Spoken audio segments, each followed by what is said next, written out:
बेटा till now हमने 3 laws देखे, न्यूटन के 3 लॉज हैं, फर्स्ट सेकंड थर्ड, जैसे हम बोलते थे। First law is called as law of inertia, second law is called as law of force, and third law में हम बात करते हैं एक्शन और रिएक्शन की। But in reality Newton's second law is the real law of motion. In reality, we have only one, and that is Newton's second law. तो Newton second law को बोलते हैं रियल लॉ ऑफ मोशन, क्योंकि both first law, Newton's first law and Newton's third law can be obtained from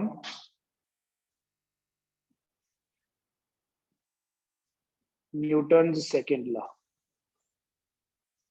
first law जो है वो भी हम सेकेंड लॉ से डिराइव कर सकते हैं, मतलब ऑब्टेन कर सकते हैं वहां से, और जो न्यूटन्स थर्ड लॉ है वो भी हम डिराइव करते हैं फ्रॉम फर्स्ट लॉ। इसके लिए देखो क्या स्टेटमेंट है। पहले कैसे हम ये जस्टिफाई करते हैं कि न्यूटन्स फर्स्ट लॉ जो है, Newton's first law is contained in Newton's second law. क्या करना है बेटा इसमें, we start with Newton's second law और फाइनली हमारे पास फर्स्ट लॉ आ जाएगा। देखो, according to Newton's second law of motion,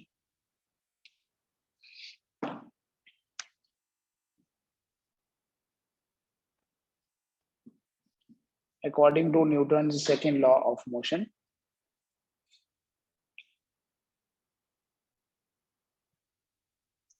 we write F equals to m into a.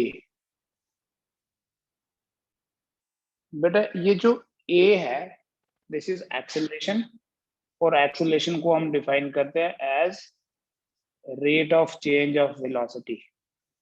So we have F equals to m into dv by dt. अगर F 0 हो, if F equals to 0, then m into dv by dt जो है वो भी 0 होगा। लेकिन m तो देखो, m तो 0 नहीं हो सकता, m is not equal to 0, therefore हम ये बोल सकते हैं कि dv by dt जो है वो 0 है। m तो 0 हो नहीं सकता, so we write therefore dv by dt equal to 0। And आपको ये पता है कि किसकी डिफरेंशिएशन, अगर dv by dt 0 है, इसका मतलब v या तो 0 है, क्योंकि 0 की डिफरेंशिएशन 0 होती है, और v is constant, either v equal to 0 और v equal to constant, या तो v 0 है या v constant है। अब यहां से रीड करो इसको क्या लिखा है, बीच वाली चीजें छोड़ देना, लास्ट वाली इंक्लूड करनी बस। In the absence of an external force, मैंने आपको बोला था ये एक्सटर्नल अनबैलेंस फोर्स होती है जो एक्सेलरेशन प्रोड्यूस करती है। In the absence of an external unbalanced force, a body remains at rest, velocity 0, और moves with uniform velocity। ठीक है, अब रिवर्स देखना, the body remains in its state of rest or of uniform motion if no force is applied on it। यही तो Newton first law है। therefore hence, ऐसे लिखेंगे, hence the body remains in its state of rest or of uniform motion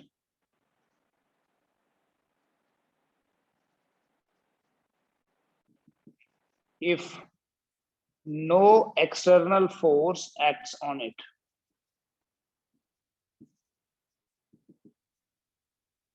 This is Newton's first law। Body remains in its state of rest, body rest में रहती है, या it remains in a state of uniform motion if no external force acts on it. अगर कोई external force नहीं है तो body rest पे रहती है या उसकी वेलोसिटी कांस्टेंट रहती है। This is Newton's first law. So we start from second law and finally हमारे पास क्या आ गया, न्यूटन्स फर्स्ट लॉ। तो हम ये बोलते हैं कि Newton's first law is contained in Newton's second law of motion. कोई डाउट है तो पूछो। ठीक है, let us justify the other thing. Newton's second law contains Newton's third law also. Second से स्टार्ट करके हम थर्ड भी प्रूव करेंगे। देखो, अब थर्ड लॉ प्रूव करना है तो obviously we need to have two objects. Suppose दो बॉडीज हैं ए और बी, ठीक है, इन दोनों के बीच में कोई कोलिजन हुआ या किसी भी तरह का कोई इंटरैक्शन हुआ, एक दूसरे को सपोज हिट करी, और इस बॉडी के ऊपर जो फोर्स लगी उसने लगाई वो है एफ ए बी, और इस वाले ने उस पर जो फोर्स लगाई वो है एफ बी ए। कितनी फोर्सेस है यहाँ, दो फोर्सेस है। जब थर्ड लॉ की बात करेंगे तो दो फोर्सेस की बात है। ये दोनों फोर्सेस इंटरनल हैं, बाहर से कोई फोर्स नहीं लगाई। दो बॉडीज मूव कर रही थी एक दूसरे से, अपोजिट डायरेक्शन ले लो, सेम डायरेक्शन ले लो, एक हिट किया, एक दूसरे के ऊपर फोर्स लगाई। लेट एफ ए बी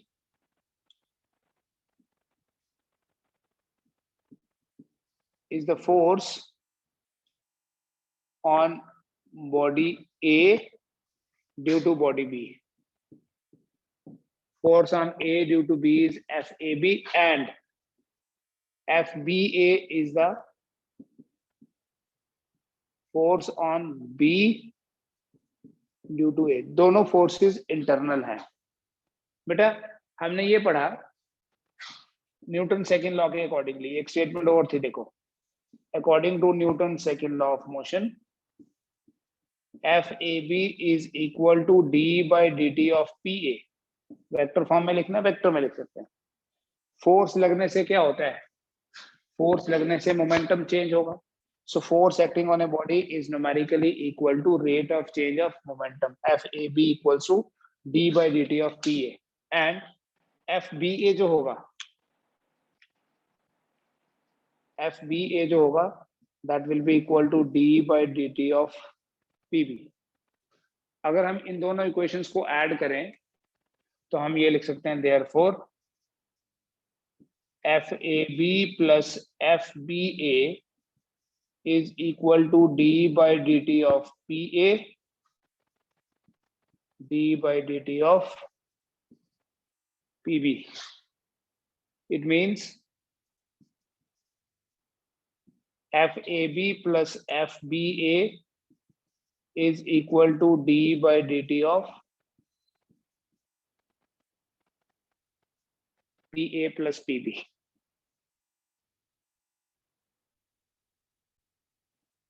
ठीक है, देखो, since there is no external force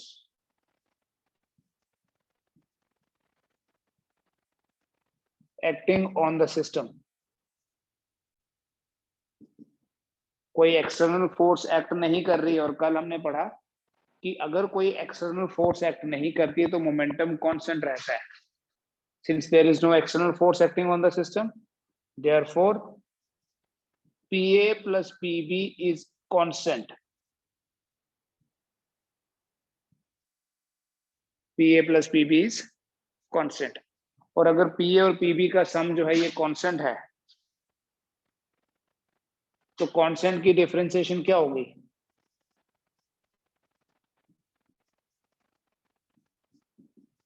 d by dt of PA plus PB will be equal to 0। और जब PA plus PB की डिफरेंशिएशन 0 आ गई तो FAB plus FBA will be 0, which means, ठीक है, ये इसके बाद आपने यहाँ आ जाना है, फिर यहाँ आ जाना दोबारा से, या ऐसे करो, इसके बाद ये लिख लिया, therefore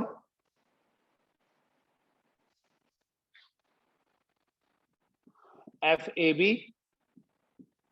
plus FBA equals to 0, क्योंकि मोमेंटम कांस्टेंट है, कांस्टेंट की डिफरेंशिएशन 0 होती है. So we write FAB equal to minus of FBA, and this is Newton's third law. So third law जो है, that is also proved, but we have used second law. Second law की help से third law भी prove किया जा सकता है. ठीक है, इस थर्ड लॉ को प्रूव करने के लिए हमने law of conservation of momentum use किया. आपने देखा बीच में. Law of conservation of momentum को थोड़ा डिटेल में भी पढ़ेंगे अभी कि क्या मतलब होता है इसका. अभी तो सिर्फ एक स्टेटमेंट के बेसिस पे हमने ये याद रखा है कि अगर कोई एक्सटर्नल फोर्स एक्ट नहीं करती तो मोमेंटम कांस्टेंट रहता है. In the absence of an external force the momentum remains constant. चलिए अभी law of conservation of momentum की बात करते हैं थोड़ा डिटेल में.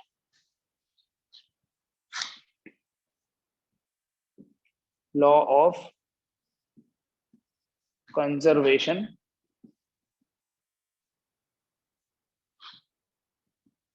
Of momentum.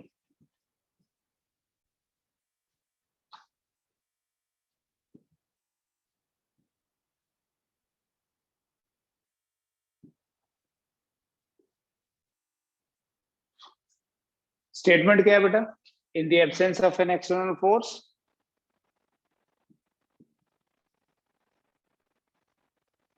in the absence of an external force, the momentum of a system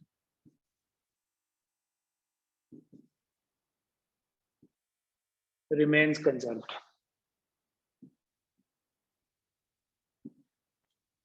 अगर कोई एक्सटर्नल फोर्स नहीं होगी, अगर कोई एक्सटर्नल फोर्स एक्ट नहीं कर रही है तो सिस्टम का जो मोमेंटम है वो कंजर्व रहता है, सेम रहता है. कंजर्व रहता है मतलब कांस्टेंट रहता है. सपोज एक ऑब्जेक्ट है जिसका मास है m1, ये u1 वेलोसिटी से मूव कर रहा है किसी दूसरे ऑब्जेक्ट की तरफ जिसका मास है m2, और ये आगे थोड़ा स्लो चल रहा था, इसकी वेलोसिटी u2 है. मतलब स्लो बोलने का यहाँ मतलब ये है कि u2 जो है वो u1 से कम है. क्या होता है फिर? ये इसको हिट करता है थोड़ी देर बाद, क्योंकि इसकी वेलोसिटी ज्यादा है, ये इसको हिट करेगा, और उसके बाद हिट करने के बाद एक v1 से और एक v2 से आगे जाने लगा. m1 आगे गया v1 के साथ और m2 आगे चला गया with velocity v2. I hope कि आपको दिखाई दे रहा है सारा.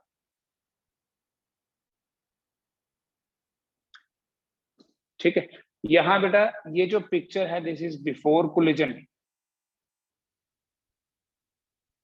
This is the picture after collision, और ये बीच वाली जो पिक्चर है this is during collision.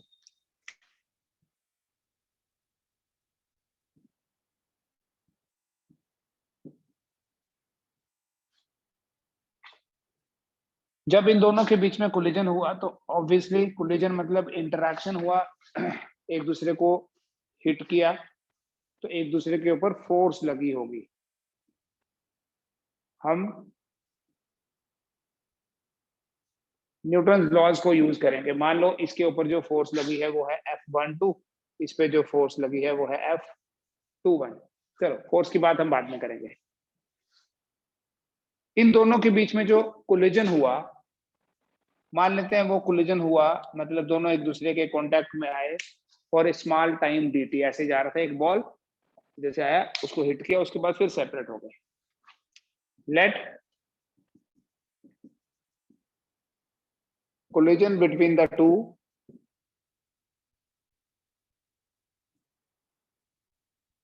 takes place for a small time dt. For a small time dt, दोनों के बीच में कोलिजन हुआ। If F12 is the force on, मैं ऐसे लिख देता हूं, M1 ड्यू टू M2, और बेटा अगर F21 है force on M2 due to M1, एक बॉडी के ऊपर अगर फोर्स लग रही है F12, दूसरी पे लग रही है F21, then according to Newton's third law, according to Newton's third law of motion, F12 equals to minus of F21। F12 किसके बराबर है? माइनस F21 के। दोनों तरफ dt लगा देते हैं। क्या करना है? Multiply both sides by dt, therefore F12 dt is equal to minus of F21 dt। यहां तक करो, फिर मैं आगे बताता हूं, नोट भी करना पड़ेगा आपको। फिर से समझो बेटा इस पिक्चर को, ये कोई स्ट्रेट रोड है, इस रोड के ऊपर एक ऑब्जेक्ट जा रहा है, स्लो जा रहा है, पीछे से एक ऑब्जेक्ट थोड़ा सा फास्ट आता है, इसको हिट करता है। हिट करता है मतलब उसके ऊपर फोर्स लगाता है, लेकिन फोर्स एक दूसरे पे लगाएगा तो दूसरा वाला भी लगाएगा, दोनों लगाएंगे हमेशा। फोर्सेस हमेशा म्यूचुअल होते हैं, they exist in equal and opposite pairs. Before collision, during collision and after collision they get separated. ठीक है, अब ड्यूरिंग कोलिजन अगर दोनों एक दूसरे पे फोर्स लगा रहे हैं तो न्यूटन थर्ड लॉ कहता है कि forces are equal in magnitude but have opposite directions. So हमने dt से मल्टीप्लाई कर दिया, बिकॉज वी नो जब dt से मल्टीप्लाई करेंगे तो F इंटू dt क्या बन जाएगा? फोर्स इंटू टाइम क्या होता है? फोर्स इंटू टाइम इज, आपने पढ़ा बेटा, force into time is impulse. तो ये किस पे फोर्स लग रही है? 1 पे फोर्स लग रही है 2 के कारण, इसको क्या बोला है? F12। This is force on 1 due to 2।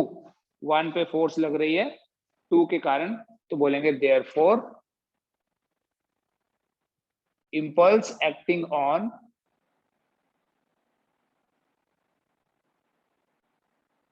M1 due to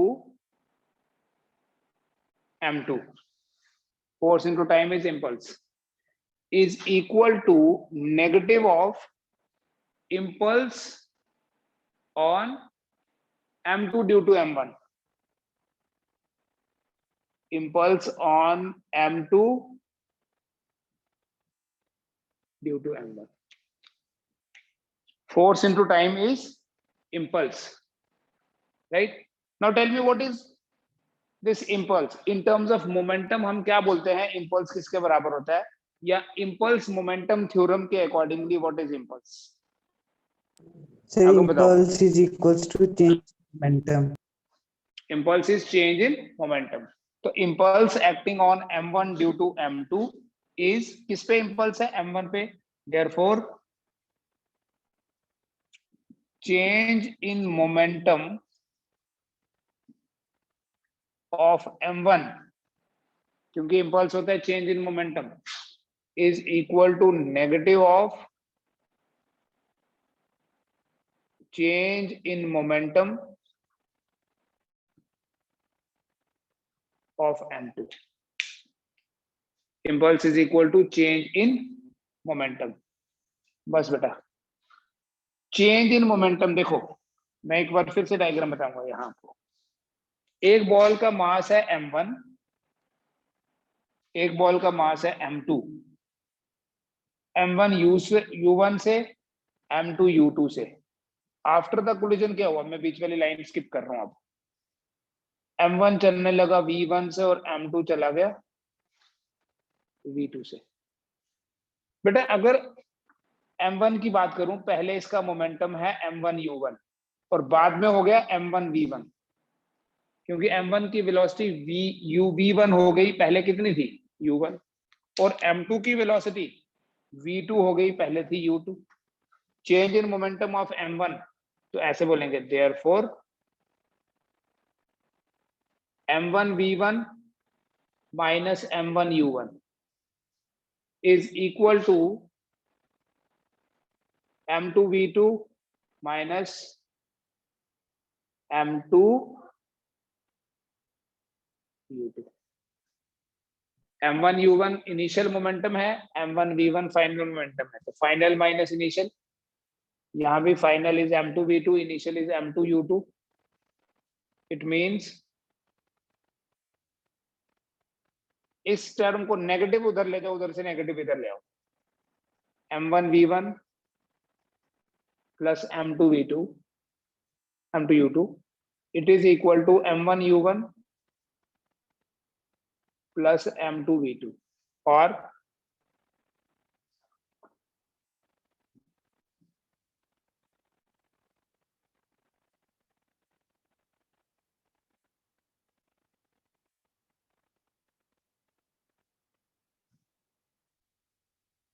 ऐसे नहीं, सॉरी, हाँ ठीक था, m1 v1 plus m2 u2 it is equal to m1 u1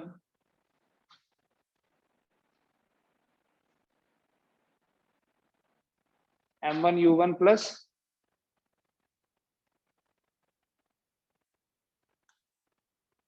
ये प्लस हो गया plus m2 v2।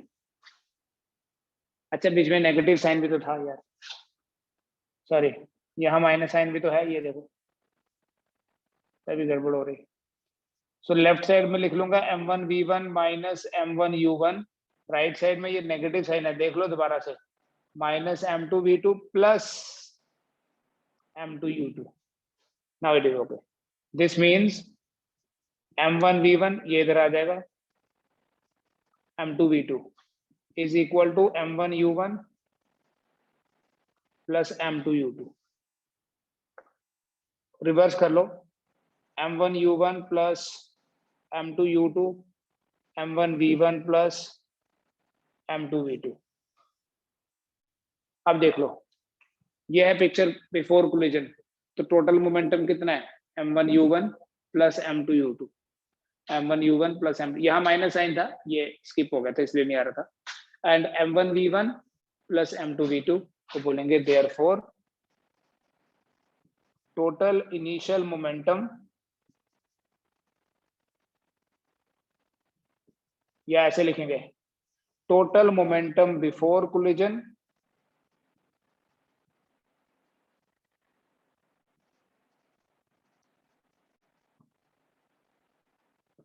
is equal to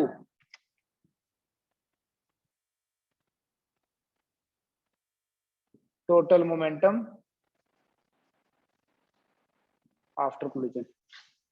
ठीक है, hence the momentum remains conserved।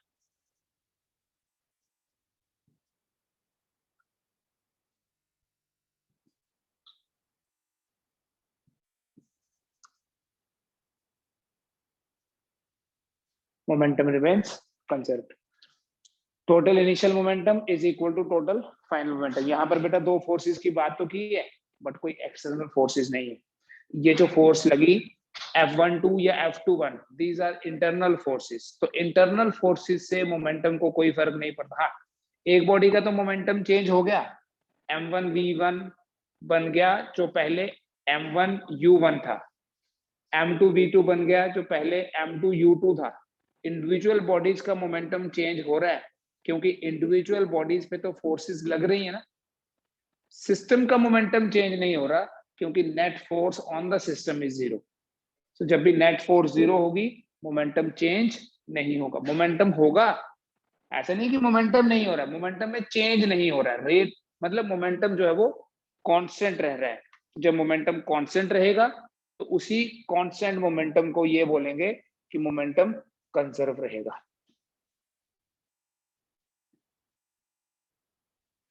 ठीक है, इसको बोलते हैं law of conservation of momentum. अब इंपल्स मोमेंटम थ्योरम से स्टार्ट करते हैं बेटा। क्वेश्चंस करने हैं हमने। न्यूटन सेकंड लॉ पे थोड़े ज्यादा क्वेश्चंस है, इसलिए पहले हम briefly impulse momentum theorem discuss करते हैं, उस पर बेस्ड कैसे क्वेश्चन आते हैं। इम्पल्स न्यूमेरिकल्स की बात कर रहा हूं। इम्पल्स मोमेंटम थ्योरम, ठीक है, इस पे बेस्ड। इम्पल्स मोमेंटम थ्योरम की स्टेटमेंट तो पता है, इंपॉर्टेंट स्टेटमेंट है। Impulse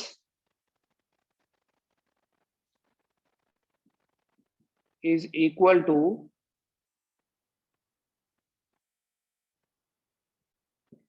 change in momentum. What is the statement? Impulse acting on a body is equal to change in momentum of the body. Impulse equal to change in momentum. Suppose करो question क्या है, ये एक vertical wall है,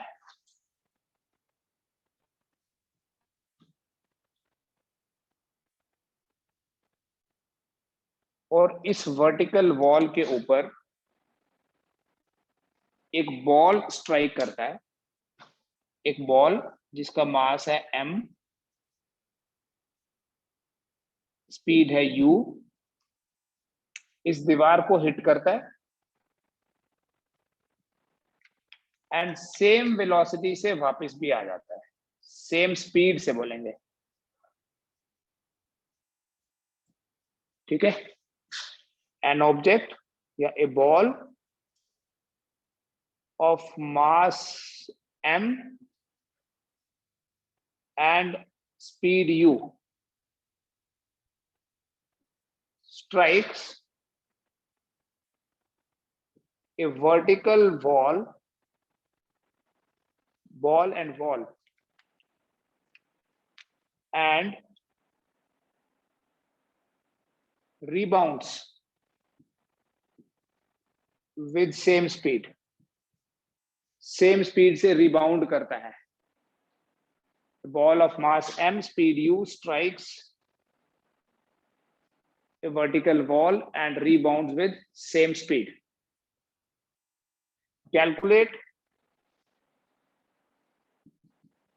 the magnitude of impulse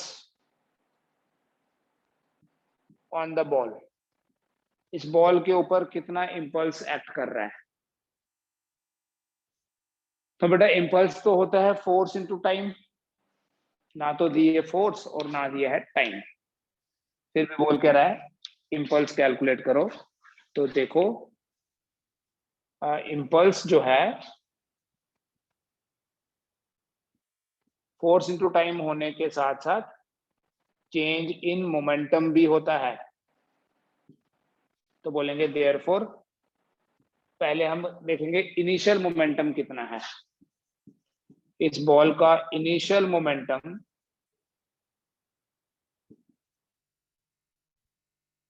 अगर मैं P I लिख लूं, it is equal to m into u. Initial momentum of ball is m u and final momentum of ball is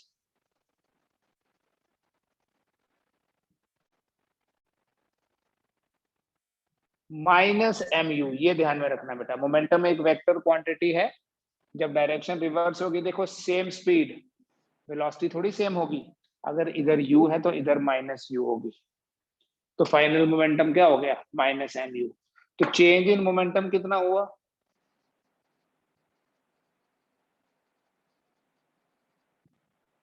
अगर डेल्टा p से रिप्रेजेंट करूं, it is equal to pf minus pi।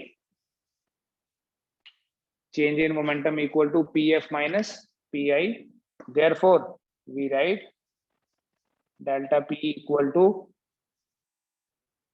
Final momentum है minus mu, minus करेंगे mu, initial momentum तो mu है, तो बेटा change in momentum हुआ -2mu। तो इंपल्स भी इतना हुआ, लेकिन अगर बताना है magnitude of change in momentum, magnitude of change in momentum, तो वो होगा 2mu और उसी को बोलते हैं impulse. Magnitude of change in momentum is called as impulse, तो ये इम्पल्स ही है। तो आपका आंसर क्या आएगा इसमें, ट्वाइस ऑफ mu। देख लो, फिर ऐसा ही एक और क्वेश्चन दे रहा हूं। देखो सेम टाइप क्वेश्चन, ये हमारे पास एक वर्टिकल वॉल है,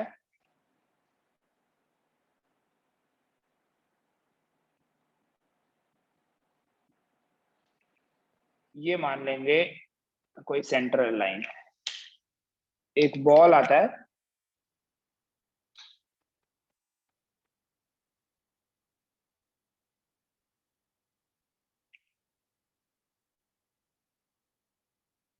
यहां टकराता है और यहां से रीबाउंड हो जाता है।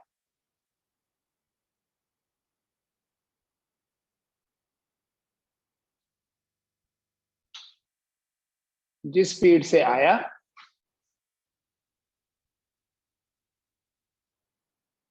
उसी स्पीड से रीबाउंड हो गया, जिस एंगल पे फॉल किया उसी एंगल पे रिवर्स भी हुआ, ये भी u, और जिस स्पीड से ये रीबाउंड हुआ वो भी u है। सेम स्पीड के साथ ये बॉल रीबाउंड हो गया। अभी क्वेश्चन ये है कि इस बार चेंज इन मोमेंटम कितना है या इम्पल्स कितना है। ठीक है, यहां बेटा ओब्लिक हिटिंग है, ओब्लिकली हिट किया, ऐसे जाके ऐसे आया है। ठीक है, देखो क्या करें बेटा, इसे आप दो कंपोनेंट्स में रिजॉल्व कर लो।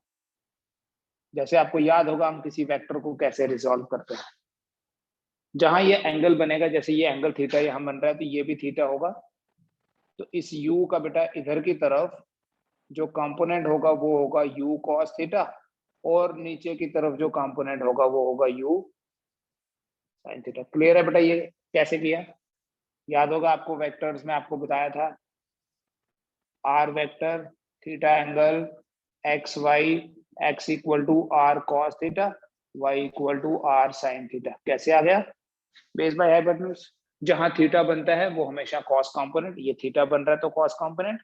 अब ये u cos थीटा इधर लिखो या इधर लिखो, दैट डजंट मैटर। ठीक है, मैं दूसरी डायग्राम बनाऊंगा इसके लिए। इसी तरह से ये जो u है, इसका बेटा इधर की तरफ एक कंपोनेंट इधर आ जाएगा इसका, और वो होगा u cos थीटा, और एक कंपोनेंट नीचे होगा वो होगा u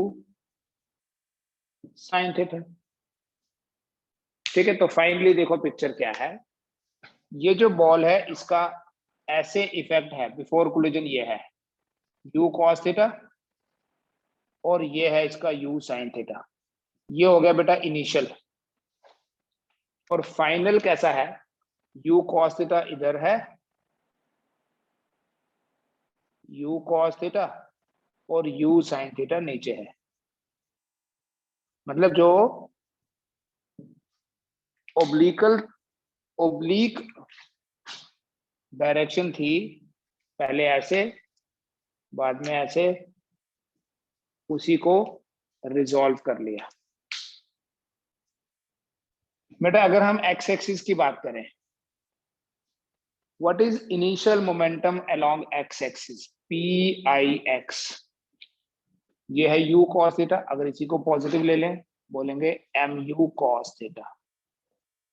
what is initial momentum along y axis, along y axis initial momentum कितना है, initial momentum along y axis is mu sin theta. ठीक है, what is initial momentum along, sorry final momentum along x axis,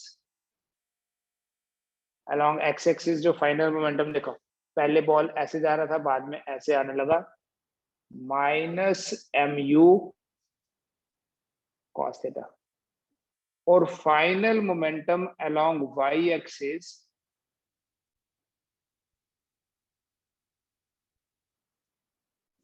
same direction में देखो दोनों की, वो mu sin theta ही है। Therefore, अगर आप ध्यान से देखो, कोलिजन से पहले भी u sin थीटा ऐसे था और कोलिजन के बाद में भी ऐसे है। u cos थीटा पहले ऐसे था, बाद में ऐसा हो गया, तो बेटा जो चेंज इन मोमेंटम होगा अलोंग एक्स एक्सिस वो होगा minus mu cos theta minus mu cos theta. तो change in momentum along x axis is minus twice of mu cos theta. यही इंपल्स का मैग्नीट्यूड भी है। मैग्नीट्यूड लिखना होगा तो 2 mu cos थीटा लिख देंगे, क्योंकि जो change in momentum along Y axis है वो तो 0 है। बेटा अगर ये बॉल इस डायरेक्शन में हिट कर रहा है सच वे कि यहाँ एंगल थीटा दिया है, अगर यहाँ दिया होगा तो फिर रिवर्स हो जाता है, ये इधर कॉस आ जाता, इधर साइन आ जाता। तो कौन सा मोमेंटम चेंज हो रहा है? सिर्फ एक्स एक्सिस के अलोंग मोमेंटम चेंज हो रहा है। तो ये वाली सिचुएशन पहले की तरह ही है। जब u था तो हमारा आंसर आया था 2 mu, अभी u cos थीटा तो आ गया 2 mu cos थीटा। ये तो सेम रह रहा है, कोलिजन से पहले भी डाउनवर्ड डायरेक्शन, कोलिजन के बाद में भी। तो मैग्नीट्यूड ऑफ इंपल्स या magnitude of change in momentum, magnitude of impulse is equal to 2 mu cos theta.